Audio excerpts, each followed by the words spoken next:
Uy, bilyonaryo. Pakisabi dyan sa opisina ninyo nga na ayusin naman nila yung picture ko. Yung picture na gamitin nila, yung maganda ako, wag yung pangit ako.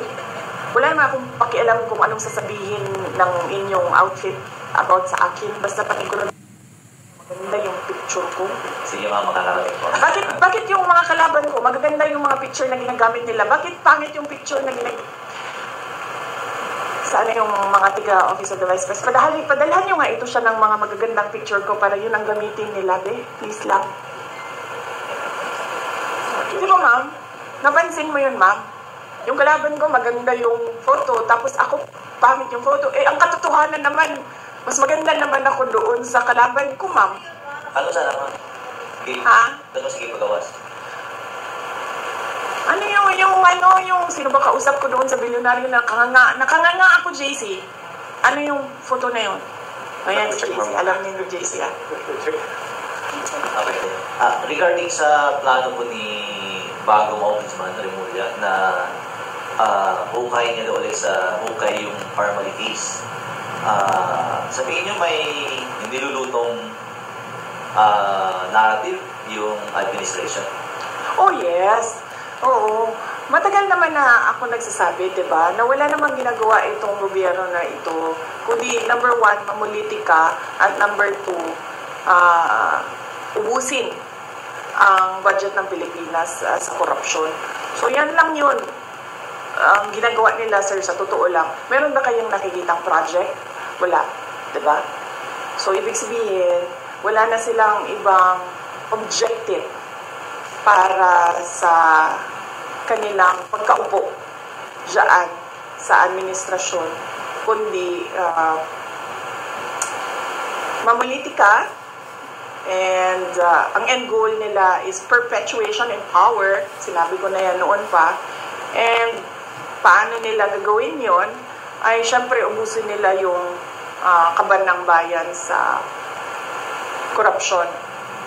Kasi kung talagang seryoso ang ombudsman sa pag-iimbestiga, imbestigahan din nila yung laptop corruption scandal ng Department of Education. Nandoon si Zaldico. At alam ko yun dahil gumawa kami ng sarili naming investigation sa loob ng Department of Education noong ako ay Department of Education Secretary. May I just say na merong confidential funds na pumunta doon sa paghahanap ng ebidensya sa investigasyon na yun. Ano po naging involvement ni Saldi po sa laptop? Funwest ang contractor ng laptop doon sa DepEd. Next question is Pili Casimiro, ABS-CBN. So bakit, wait lang, hindi pa ako tapos pala. So bakit specific yung pag-iimbestiga? Bakit hindi iniimbestigahan lahat ng corruption scandal? Bakit kinokontrol yung kwento sa corruption? Bakit hindi nilalabas lahat nung mga insidente o mga gawain o mga iskandalo sa korupsyon? Bakit pinipili? Kaya natin nasasabi lahat na merong controlling the narrative ay dahil pinipili nila kung ano yung gusto nila investigahan. At kung pag medyo tatamaan na o merong tatamaan o tatamaan na talaga ang Office of the President, ang administrasyon sa investigasyon, ay biglang namamatay yung investigasyon. O nawawala, o nalilibing, o nalulubog yung investigasyon. So, ibig sabihin, meron talagang pagkontrol sa kwento. Alright. Buenas tardes, ma'am. Yes, Yeah. Is it true that the family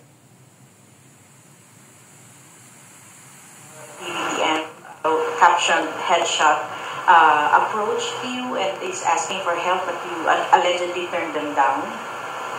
No, ma'am. I never received a request for help from the family of the vlogger. And it's highly unlikely, ma'am, for us to say no, because if this is a matter of legal assistance, ma'am, no, because there is a case. So usually we refer it for legal advice kung meron ng abogado. So very unlikely na humindi yung Office of the Vice President. Kasi ang protocol o ang SOP namin sa opisina na kapag merong lumapit ng tulong at example, pag-assess ng tao, legal problem siya, ay hinahanapan siya or pinapartner siya sa kung sino yung abogado na pwedeng magbigay ng legal advice. Next question. Another issue. Okay lang po. Okay. Former President GMA expanding or giving additional duties and responsibilities to the Vice President. Would you say na kulang pa ang existing duties po ninyo as VP? Meron pong bill, House Bill, si dating Pangulong Gloria Macapagal Arroyo of an OVP charter. Doon sa charter, kung makikita ninyo, nakalagay lang doon yung institutionalization ng mga units sa opisina ng Pangalawang Pangulo at nakalagay din doon ang organizational structure. Kasi pagpasok namin, ma'am, ang nangyayari, bago lahat, lagi, walang institutional memory ang Office of the Vice President. So bago siya, lahat lagi. Pagpasok ng bagong Vice President, bago ang opisina, bago ang structure, ang HR structure niya, bago ang mga units. So, ang ginawa namin, ma'am, para merong continuity sa lahat ng mga Vice Presidents ay ginawa namin ng charter. Tinify namin doon na dapat merong USEC, dapat merong ASEC, ang opisina, at dapat merong mga ganito na klase ng mga units, KM, HR, legal, finance, para hindi nahihirapan yung papasok na bagong Vice President. Kasama na din doon yung opisina, sana, permanent office, para hindi rin lumilipat kung saan-saan yung opisina ng Vice President. Ang pinakauna doon is that para alam ng mga tao kung nasaan ang Office of the Vice President. At pangalawa, para hindi palipat-lipat yung mga personnel ng Office of the Vice President kung saan sila titira. Dahil din kung saan sa kagustuhan ng Vice President kung saan siya ililipat. Nakalagay din doon, of course, yung security unit na naging controversial sa aking termino. At, well, yung OVP, him namin, at mga iba pang mga administration policies inside the Office of the Vice President. Kung makikita ninyo, wala kami nilagay doon na specific project dahil ang function ng Vice President ay kumbaga constitutional successor. Yun lang ang only function ng Office of the ng Vice President. Pero sa atin, traditionally, ang Office of the Vice President ay binibigyan ng budget for the Vice President to decide on what his or her projects are, and then they can implement projects to complement the services of the other national government agencies. So on that note, hindi namin nilagay yun, ma'am. Kasi baka, naisip ko, merong vice president na papasok na wala siyang project. Wala siyang gustong gawin, kundi maging constitutional successor lang. So ibig sabihin, mag-aantay lang siya na mawala yung presidente. Pero so far, wala pa naman tayong nakita by history, wala tayong nakita na vice president na ganun ang gusto niya.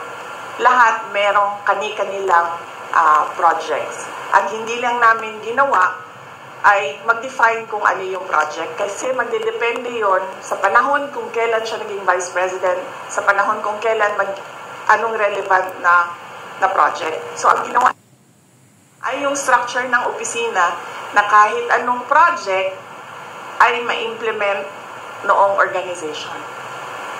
Just one last po. Yes. I don't know if you already asked for your reaction to the viral video of PGNA. The last time that she shook hands with you and nung pagtalikod niya is parang tila sumimangot siya. What's the relationship between you two right now po, yung status? Okay, ma'am? Wala, ganun naman kasi talaga si ma'am eh.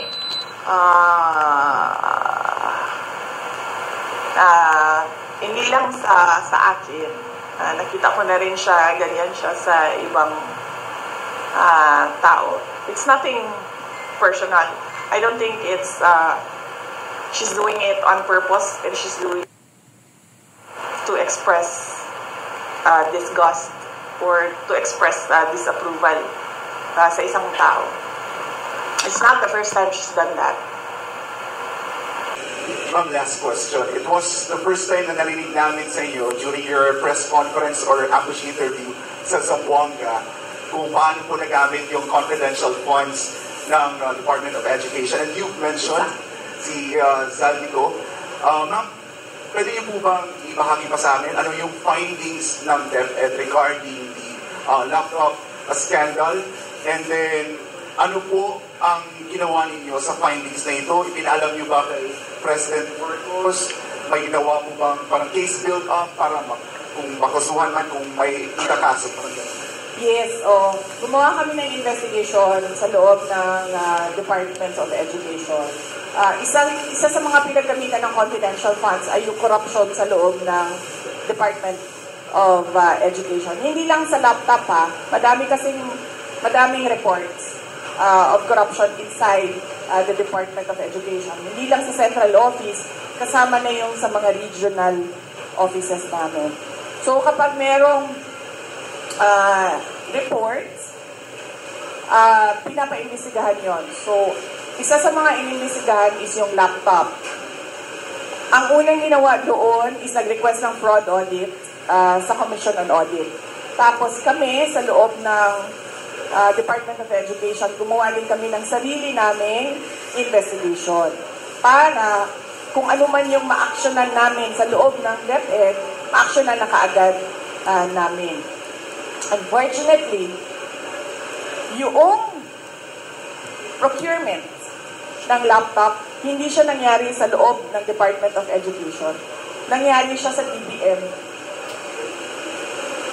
So, ang pinaka na nasa loob ng Department of Education ay yung agreement between DepEd and DBM. So, hindi pumasok lahat ng procurement documents sa DepEd. So, ang pinaka na magawa lang namin doon sa loob ng Department of Education is mag-blacklist. And at that time, hindi pa namin ma-blacklist kasi hindi nga sa amin nangyari yung procurement.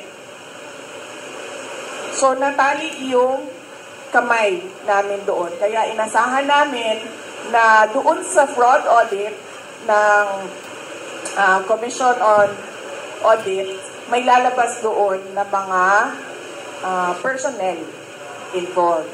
At doon sa Blue Ribbon Committee na investigation, kung maalala nyo, may nangyaring Blue Ribbon Committee investigation sa Senate, sa laptop, ginamit namin yon sa loob ng Department of Education para isa-isahin kung sino yung mga personnel involved na under sa mga tao involved doon sa Senate Blue Ribbon investigation. Ma'am, alam ni President. Diyos ko, akala mo ba yung presidente natin nagtatrabaho? Hindi nagtatanong yan at all. Hindi. I swear to the flag, si BBM, hindi yan siya. Nagtatanong ng trabaho at all. Kaya napansin niyo ba, walang direksyon yung governance at walang direksyon yung iba't ibang departamento. Bakit? Kasi he doesn't give he doesn't command. He doesn't command, he doesn't ask, he doesn't say that, look, there's a Philippine development plan and what are you supposed to do about this? Akala nyo ba yung ginawa ko sa DepEd, galing yun kay BBM? Hindi, akin yun. Lahat. Kasi he did not give any orders at all. So pag upo ko doon, sabi ko sa mga kasamahan ko, sa mga USEC at ASEC, I think this is our show. Kasi walang participation at all ang Pangulo. So gagawin na lang natin kung ano yung dapat nagagawin para sa edukasyon dito sa ating bayan. So we created the matatag agenda, we followed through with the matatag curriculum, at unfortunately hindi kami natapos kasi yun nga, nag-decide ako na I don't deserve the attacks that were thrown at me by the administration. Kasi ako na nga lang siguro yung kaisa-isa doon, nagde-deliver para sa cabinet ni BBM. Tapos ganoon pa yung gagawin nila sa akin. O di, nung nawala ako, di wala na. Wala na siyang accomplishment at all. Thank you very much, Vice President. Due to limited time, sorry kasi we'd like to request naman the Vice President to give a message. Baka you have a message for World Pandesal Day and to the public. Thank you for all. Yes. Happy World Pandesal Day sa inyong lahat. Nagpapasalamat ako sa oras at panahon ng ating mga kaibigan sa media sector ngayong umaga na ito dahil nakasama namin kayo sa World Pandesal Day. At maalala ko nung kabataan ko, ang pandesal ay 25 centavos. So, yun yung childhood ko. Yes. 4 na pandesal sa piso. Yun yung childhood ko. 1980s. Wow. Yes. So, unfortunately ngayon, hirap na ang mga tao na bumili man lang ng 4 na pandesal. If at all, meron silang maibigay sa anak nila, isang piraso na pandesal. And we deserve better. The Philippines deserves better. The children deserves better. They need food prices. We need food prices to go down. We need the children to enjoy not just one piece of pandesal, but kung gusto ng bata na kumain ng 5 piraso, dapat nabibigyan ng oportunidad ang ating mga kabataan na mag-enjoy ng 5 piraso ng pandesal na affordable sa kanilang mga magulang. Maraming salamat. Thank you very much, Vice President. Ma'am, by the way, dito pala sa Kamuning Bakery, even though we are a small business, every year we donate a public school sa province. Baka one of them we could donate through your office, kayo mag-recommend any place in Davao area na earthquake. Kasi we donate every year as a small public school building. Baka ma'am, we could coordinate with your office to donate. Kasi we admire what you're doing for the children, ma'am. Thank you, ma'am. Thank you. Now, we are very lucky to have our very eloquent, hardworking, and humble Vice President answer questions. Next part of our program is we will present the symbolic giant pandesal for our beloved Vice President. This is 2 kilos. Pakita rin yung comment of YouTube, everyone. Thank you. May picture taking tayo.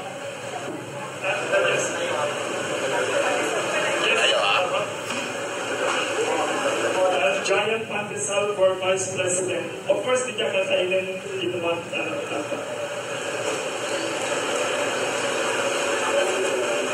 Thank you for inspiring the people, ma'am, during difficult